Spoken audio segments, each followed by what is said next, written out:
Visitor visa પર America પહોંચેલી અમદાવાદની એક ફેમિલીને એરપોર્ટ પરથી જ પાછી મોકલી દેવામાં આવી હોવાની એક ચોંકાવનારી ઘટના સામે આવી છે. આઈએમ ગુજરાતને સૂત્રોના હવાલેથી મળેલી માહિતી અનુસાર આ ફેમિલી એકાદ મહિના પહેલાં જ ન્યુયોર્ક એરપોર્ટ પર લેન્ડ થઈ હતી, જ્યાં તેમનું ઇમિગ્રેશન ક્લિયરન્સ પણ થઈ ગયું હતું. જોકે ઇમિગ્રેશન બાદ કસ્ટમમાં તેમની બેગ ખોલવામાં આવતા તેમાંથી નીકળેલો કેટલોક સામાન જોઈ તેમના અમેરિકા આવવાના ઇરાદા પર શંકા જતા આ ફેમિલીના ચારેય મેમ્બર્સને અટકાવવામાં આવ્યા બાદ તેમની લાંબી પૂછપરછ કરાઈ હતી અને આખરે તેમને અમેરિકામાં એન્ટ્રી આપવાનો ઇનકાર કરી દેવામાં આવ્યો. એટલું જ નહીં, ચારેયના વિઝિટર વિઝા પણ એરપોર્ટ પર જ રિવોક કરી દેવાયા અને તેમને બીજા દિવસની ફ્લાઇટમાં જ ઇન્ડિયા પાછા જતા રહેવાની ફરજ પાડવામાં આવી. આખરે કેમ આ ગુજરાતી ફેમિલીને યુએસમાં એન્ટ્રી ન મળી અને વળતી ફ્લાઇટમાં જ તેમને ઇન્ડિયા પાછા આવવું પડ્યું, તેની તમામ વિગતો જોઈશું આ વિડીયોમાં. હાલના દિવસોમાં વેલિડ વિઝિટર, સ્ટુડન્ટ કે પછી H1B વિઝા પર પણ અમેરિકા જવાનું જરાય આસાન નથી રહ્યું. વિઝા હોલ્ડર્સને એરપોર્ટ પર જ અટકાવવામાં આવ્યા હોય, તેમના વિઝા રિવોક કરી દેવાયા હોય અને વિઝા હોલ્ડર પર એન્ટ્રી બેન સહિતની કાર્યવાહી કરવામાં આવી હોય તેવા અનેક કિસ્સા છેલ્લા દોઢેક વર્ષમાં ચર્ચાસ્પદ બની ચૂક્યા છે. અમદાવાદની ફેમિલીની જ વાત કરીએ તો આ ફેમિલી પોતાની સાથે જે સામાન લઈને ગઈ હતી તેના કારણે તેમને આ કાર્યવાહીનો સામનો કરવો પડ્યો હોવાનો સૂત્રોનો દાવો છે.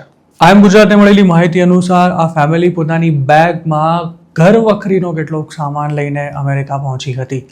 તેમના વિઝા એક્સપાયર થવામાં 6 મહિના જેટલી વાર હતી અને તે જ વખતે યુએસ લેન્ડ થતાં તેમના અમેરિકા આવવાના ઇરાદા પર શંકા જતાં તેમની પૂછપરછ કરવામાં આવી હતી. એરપોર્ટ પર તૈનાત કસ્ટમ્સ ઓફિસરે તેમને એવો સવાલ કર્યો હતો કે તમારા વિઝા પૂરા થવાની તૈયારીમાં છે, તેવામાં તમે ઘરવખરીનો સામાન લઈને શું કાયમ માટે અમેરિકા રહેવાના ઇરાદા સાથે જ અહીં આવ્યા છો?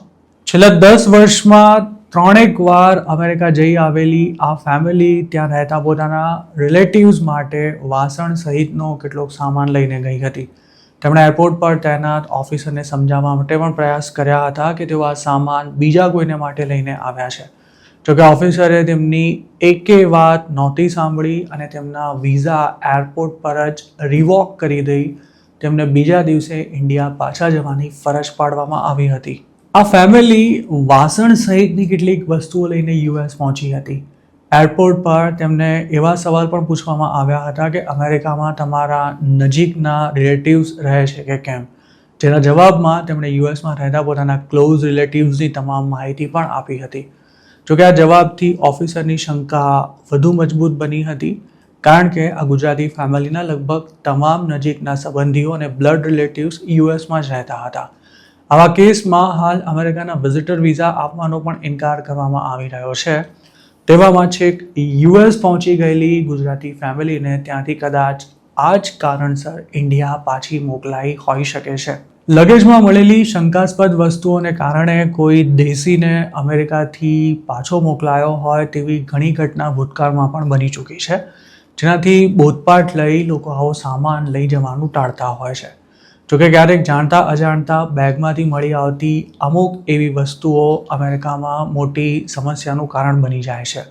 હજુ થોડા વર્ષો પહેલાં જ બનેલા આવા એક કેસમાં એક ગુજરાતી યુવક વિઝિટર વિઝા પર અમેરિકા ગયો હતો, પણ તેની બેગમાંથી માર્કશીટ સહિતના ડોક્યુમેન્ટ્સ નીકળતા તેના અમેરિકા આવવાના ઇરાદા પર શંકા રાખી તેને પાછો મોકલી દેવાયો હતો. તેવી જ રીતે એક ગુજરાતી વૃદ્ધા બાજરીનો લોટ લઈને અમેરિકા પહોંચ્યા હતા અને એરપોર્ટ પર કરાયેલી પૂછપરછ દરમિયાન તેઓ યોગ્ય રીતે જવાબ ન આપી શકતા તેમને પણ વળતી ફ્લાઇટમાં ઇન્ડિયા પાછા આવવું પડ્યું હતું. જોકે વાસણને કારણે અમેરિકામાં કોઈને એન્ટ્રી ન મળી હોય તેવો કદાચ આ પહેલો કેસ છે. ઇન્ડિયાથી વાસણ લઈને અમેરિકા જવું ઇલીગલ નથી.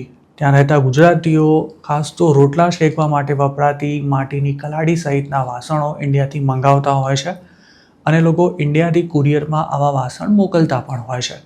જોકે ટ્રમ્પની સરકારમાં વિઝા હોલ્ડર્સ માટે પણ અમેરિકામાં એન્ટ્રી મેળવવું આસાન નથી રહ્યું. તેમાં જે વિઝા હોલ્ડરના અમેરિકા આવવાના ઇરાદા પર શંકા હોય તેમને ગમે તેટલા ખુલાસા આપ્યા બાદ પણ એન્ટ્રી નથી જ મળતી. છેલ્લા 1.5 વર્ષમાં ઘણા દેશીઓ પણ આ જ પ્રકારના કારણોસર અમેરિકાથી ડેલીએ હાથ ધોઈને પાછા આવ્યા છે. અમેરિકાના કસ્ટમ લો અનુસાર વિદેશથી આવેલા કોઈ પણ શખ્સ પાસેથી ડુપ્લિકેટ બ્રાન્ડેડ કપડાં, શૂઝ કે પછી ઘડિયાળ મળી આવે તો પણ તેની સામે કાર્યવાહી થઈ શકે છે. જો તેની ક્વોન્ટિટી વધારે હોય તો મામલો વધુ ગૂંચવાઈ શકે છે. તેવી જ રીતે અમુક ફૂડ આઇટમ્સ, દવાઓ, અનાજ, છોડ, લૂઝ ટોબેકો કે પછી પાન મસાલા જેવી આઇટમ બેગમાંથી નીકળે તો જવાબ આપવો ભારે પડી શકે છે. અત્યાર સુધી આવા મામલામાં સામાન જપ્ત કરવા ઉપરાંત દંડ વસૂલવા જેવી કાર્યવાહી થતી હતી, પણ હવે તેના કારણે વિઝા પણ રિવોક થઈ રહ્યા છે.